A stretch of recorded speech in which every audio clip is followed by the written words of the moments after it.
पर्यावरण सुनने में तो बहुत ही सामान्य शब्द लगता है, किंतु इसके अवधारणा के बारे में यदि चर्चा करें तो शब्दों को तोड़ दिया जाए पर्यावरण के तो परिधन आवरण होगा, जिसमें परि का मतलब परितः अर्थात आसपास होगा और आवरण जिसे ओढ़ा गया हो या जो हमारे आसपास लपेटा हुआ हो, ठीक है, या छाया हुआ हो। तो आशा यह हुआ कि ऐसा आवरण जो हमारे चारों ओर है या हम जिस आवरण से चारों ओर घिरे हुए हैं उसे ही पर्यावरण कहा जाता है, परिधन आवरण। ठीक है, बहुत ही सरल शब्दों में। किंतु शिक्षा के क्षेत्र में हम बात करें तो पर्यावरण का जो आशय है तो पर्यावरण की शिक्षा, ठीक है, जिस परिवेश में हम रहते हैं निश्चित तौर से उसके लिए उसके ज्ञान की आवश्यकता है। क्या अच्छा है, क्या बुरा है, क्या आवश्यक है, क्या अनावश्यक है, इन सारी बातों की जानकारी करना ही पर्यावरण का एक क्षेत्र है। ठीक है, पर्यावरण का मुख्य अंग है। यहाँ पर देखिएगा कुछ जानकारियों को, जिस परिवेश में हम रहते हैं उसकी चिंता करना ताकि जीवन की निरंतरता बनी रहे।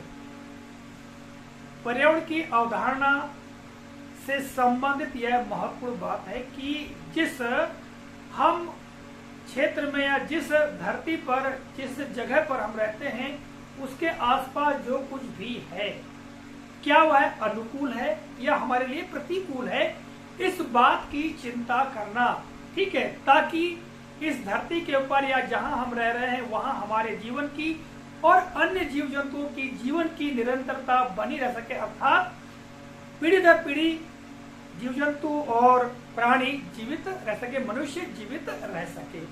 आगे हम बात करें पर्यावरण शिक्षा से क्या आशय है। देखिएगा, पर्यावरण शिक्षा भी पर्यावरण की अवधारणा से ही जुड़ा हुआ बिंदु है।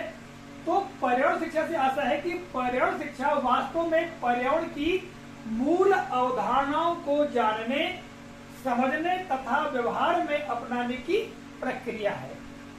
इसमें पर्यावरणीय समस्याओं के प्रति सकारात्मक प्रयास महत्वपूर्ण है। देखिएगा, ये महत्वपूर्ण बात पर्यावरण शिक्षा से संबंधित है कि पर्यावरण शिक्षा क्या है।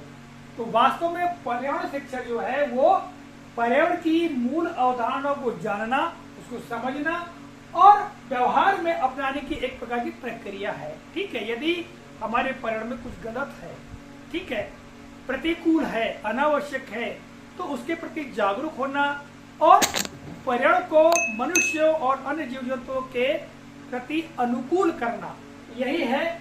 और इसमें पर्यावरण जो समस्याएं हैं उसके प्रति बहुत सारी समस्याएं हैं, ठीक है, वायु से संबंधित, जल से संबंधित, भूमि से संबंधित अनेक समस्याएं हैं। तो उन समस्याओं के प्रति हमारा सकारात्मक रुझान हो। ठीक है, आगे हम बात करें कि पर्यावरण क्या है और इसको बहुत कम शब्दों में हम बात करें तो बहुत कम शब्दों में कहा जा सकता है कि व्यक्ति के वंशानुक्रम के अतिरिक्त सब कुछ पर्यावरण है जो उसे प्रभावित करता है। और ये जो परिभाषा है ये अनास्टेसी के द्वारा दी गई है। तो बहुत ही सरल शब्दों में मैंने बताया कि पर्यावरण की अवधारणा क्या है। ठीक है, और जैसा कि आपको ज्ञात है शिक्षक चयन परीक्षाओं में पर्यावरण से संबंधित जो प्रश्न है वो पूछे जाते हैं। तो ये जो सिलेबस है, सिलेबस का सबसे पहला चैप्टर था पर्यावरण की अवधारणा।